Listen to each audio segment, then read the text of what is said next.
Hello, everyone, and welcome back to another episode of Blame It on the Stars, where we give you an inside look to what's going on in the universe so you can blame your problems on the stars. It is Jade here. And it's Kara. And this week, we'll be talking all about Mercury re-entering the sign of Virgo, as well as the upcoming lunar eclipse in Pisces. We are talking about it a week early just because we don't want to overshadow next week's episode. But in case you missed it, last week we had Mars entering Cancer. If you missed that episode, definitely revisit that one. Mars in Cancer is a very long transit. So if you haven't listened to that one, I'd recommend listening to last week's episode before diving into this one first. And just to give you a heads up, next week we will tell you everything that you need to know about Libra season and how it affects you. And with that being said, let's dive into the episode. So Mercury will re-enter the sign of Virgo on September 9th at 2:50 a.m. Eastern Standard Time. Per usual, the date and time are from the website astroseek.com. And yes, that can be September 8th, depending on where in the world you are located.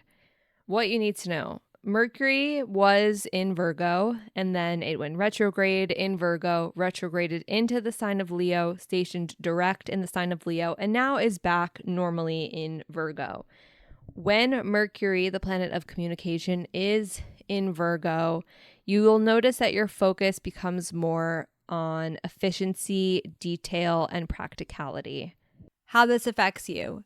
Your thinking and communication during this time will be more strategic and detail-oriented. This is a really good time for taking on any tasks that require reading, writing, organizational skills, or practical problem solving. So why this matters? When Mercury is in Virgo, you'll notice that communication is much more clear and effective, making this a really good time to be processing a lot of information and articulating any ideas with precision. So if you have a lot of tasks that require you to be very accurate or meticulous, such as sorting through large data sets or filling out onboarding information for a new job, Mercury in Virgo is a really good time to make sure all of that information is inputted correctly. Something you might not know is that Mercury is at home in the sign of Virgo, meaning that it's able to express itself fully, and anything that deals with your thinking and communication will go very smoothly. This is going to make handling information easier and more efficient.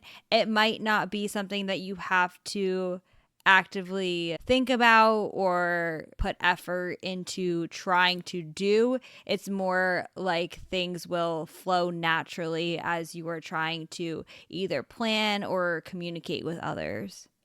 If you're wondering how long this transit will last, Mercury will enter Libra on September 26th at 4:09 a.m. Eastern Standard Time. So you have between September 8th or 9th, depending where you are in the world, up until September 26th to experience Mercury in Virgo. And per usual, certain signs will be affected more than others. The signs that are most affected by Mercury in Virgo are Virgo, Pisces, Gemini, and Sagittarius placements. By placements, we mean Sun, Moon, Rising, Mercury, Venus, or Mars placements only. Now, there are some key dates you're going to want to pay attention to. These are the aspects that Mercury will make while it's moving through the sign of Virgo. The first is on September 11th, which conveniently is the same day that Mercury retrograde post-shadow ends. Mercury will sextile Mars. So during this day, especially now that post-shadow is over, you'll probably be feeling really drawn to make any decisions you've been putting off or implement any plans that you maybe wanted to start but didn't due to the retrograde.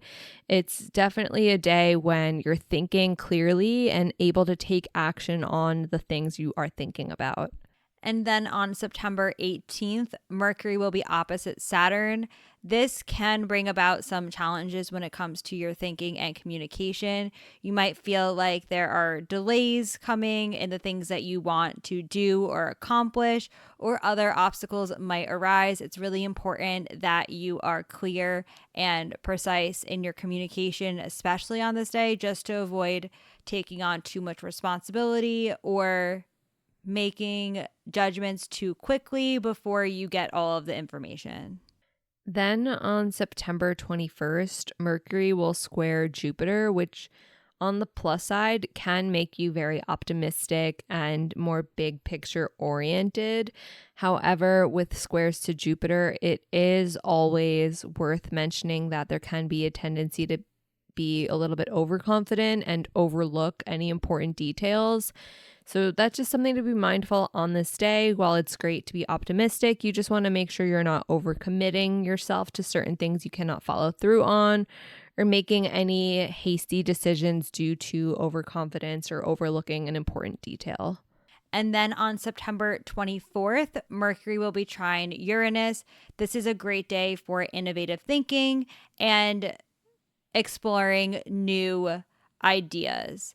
This could also be a good time to approach any tasks or projects in a new way that might enhance their efficiency or effectiveness. And then on September 25th, Mercury will be opposite Neptune, which can bring some confusion or misunderstandings to the surface. So when you are interacting with other people and having conversations, it's going to be really important that you avoid making any assumptions. However, do keep in mind, it's going to also be important that you just clarify the intentions of the conversations that you might be happening, or double checking any facts and details to make sure everything is accurately represented and discussed. And finally, on September 26th, Mercury will be trine Pluto. This aspect is going to enhance deep thinking and transformation. It's a good time to research, investigate, and discover new things. Use this energy to dive deep and gain a deeper understanding of yourself and others. So the next thing we want to talk about actually happens next week, but as you heard earlier, next week is the Libra season episode, and we wanted to make next week's episode be purely about Libra season. Plus, you'll get to know about this eclipse a little bit early and prepare in advance. That eclipse is going to be the lunar eclipse in Pisces, which happens on September 17th at 10:34 p.m. Eastern Standard Time. What you need to know. While the North Node is at 7 degrees Aries, the moon in Pisces will be at 25 degrees Pisces, making this a Pisces eclipse. And eclipses are basically supercharged new or full moons. And since this would be a full moon, hence the lunar eclipse, all of that Pisces energy is coming to a culmination, where things such as spirituality, creativity, and emotional healing are really coming to the forefront so that you can let go of things that no longer serve you and make room for more transformation to occur in those areas of your life that I just mentioned. How this affects you. The Pisces energy is going to enhance your intuition, sensitivity, and imagination. You might feel more attuned with your emotions and inner guidance. This is a good time to let go of things from your past by embracing forgiveness and compassion. So why this matters. The lunar eclipse in Pisces can symbolize an ending or closure, as we mentioned, to pave the way for new beginnings. So use the energy of this lunar eclipse to really reflect on your emotional needs and what you need to grow on a spiritual level, or grow as it pertains to making space for healing and renewal in your life. Something you might not know is that the North Node is a key player in eclipses, and it's going to move into the sign of Pisces next year in 2025. The North Node represents our path in life and future areas of growth. So, with that being said, this eclipse in Pisces is going to foreshadow different themes and lessons that are going to continue to be prominent next year with more eclipses in Pisces and the North Node in Pisces. So, themes that deal with compassion, empathy, and spirituality are going to keep coming up. It's just important that you pay attention to the different things that come up in your life right now because they are going to continue to resurface throughout this cycle. Certain signs will be affected more than others by this lunar eclipse, and those signs are going to be Pisces, Virgo, Gemini, and Sagittarius. And that's personal placements only, so Sun, Moon, Rising, Mercury, Venus, and or Mars placements should feel this eclipse a little bit more intensely. On top of that, there are some aspects to this lunar eclipse that make this just a little bit more interesting. The first is that the lunar eclipse is squared Jupiter, which, as I mentioned earlier, squares to Jupiter can lead to overconfidence or some exaggeration. So while this lunar eclipse could feel really expansive and optimistic, it's also going to be really important that you just stay grounded and practical when it comes to any goals you're setting for yourself.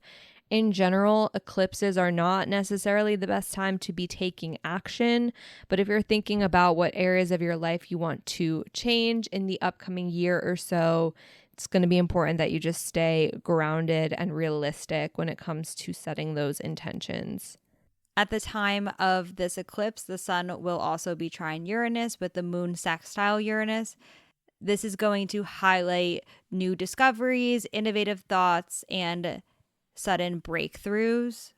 You might notice that this is a time to embrace change and explore new possibilities as you are releasing and letting go. Next, the sun will be opposite Neptune and the moon conjunct Neptune, which can bring a little bit more sensitivity around this lunar eclipse. On the plus side, this is a really good day for being artistic, expressing yourself through any artistic mediums. It's also a really good day for meditation or connecting with your inner self, whether it be through keeping a dream journal or just journaling in general. But overall, you might notice that there can be some strong emotions, or just overall, you're noticing you're more sensitive to whatever is happening around you and how it does affect you. And the last aspect to this eclipse will be the sun trine Pluto with the moon sextile Pluto. This is going to bring about a more reflective and transformative energy. It will help you let go of what no longer serves you so that you are able to embrace personal growth and resilience. And that is it for this week's episode. Next week, we'll be talking all about Libra season, which is also known as the autumnal equinox. So it will officially be fall. If you want to know more about that, then make sure wherever you're listening to the podcast, you are subscribed with the notifications turned on so you don't miss when we post next week. But until then, that is all for now, and we'll see you all next Monday. Bye.